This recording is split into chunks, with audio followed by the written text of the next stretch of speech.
ప్రభువైన యేసుక్రీస్తు లేఖనం సెలవిస్తా ఉన్నది, పాపులను రక్షించుటకు యేసుక్రీస్తు లోకానికి వచ్చిన లేఖనం సెలవిస్తా ఉన్నది. ఈ భూమి మీద పాపులు ఎవరంటే జంతువులు, పక్షులు. ఈ భూమి మీద జీవకోటి పాపులు కాదు, మానవుడే పాపిగా ఉన్నాడు.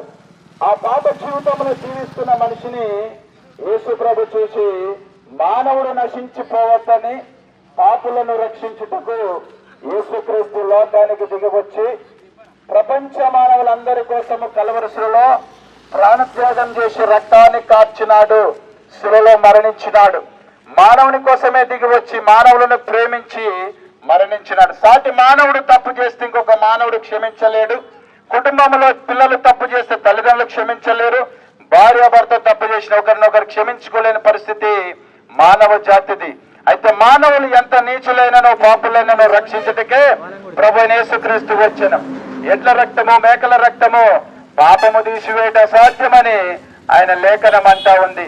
అయితే మానవుని పాపం ఎక్కడ ఉందంటే హృదయములో, తలంపుల్లో, చెడు ఆలోచనలు, చెడు తలంపులే మానవుని యొక్క పాపమై ఉన్నది. వింటున్నానే ప్రియ సహోదరుడా, పాప క్షమాపణ నిమిత్తమై ప్రభు చెంతకు వచ్చినట్లయితే నీ పాపములు క్షమించబడతాయి.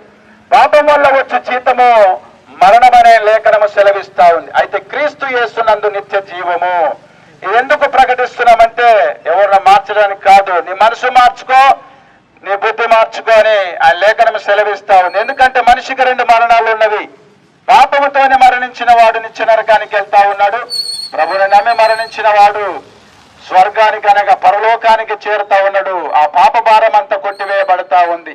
అందుకనే ప్రభు లేఖనం అంటుంది, యేసు రక్తము ప్రతి పాపము నుండి పవిత్రులుగా చేయనంటా ఉన్నది.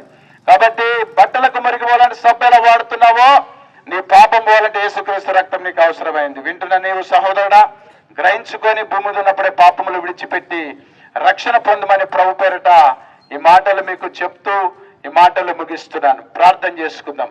సర్వశక్తి గల దేవాన్ని, పరిశుద్ధుల కోసం పరలోకం గొప్ప వెలుగులో ఉన్నది, పరిశుద్ధుల కోసం రాత్రి ఉండదు, అచట చీకటుండదు, సూర్యుడుండడు, అచట చంద్రుడుండడు, రాత్రి ఉండదు, అచట చీకటుండదు, సూర్యుడుండడు, అచట చంద్రుడుండడు, దేవుడైన ప్రభువే ప్రకాశించుచుండును, దేవుడైన ప్రభువే ప్రకాశించుచుండును, యుగ యుగములు పరలోక రాజ్యమేలుచుండును, యుగ యుగములు పరలోక రాజ్యమే అపుందును.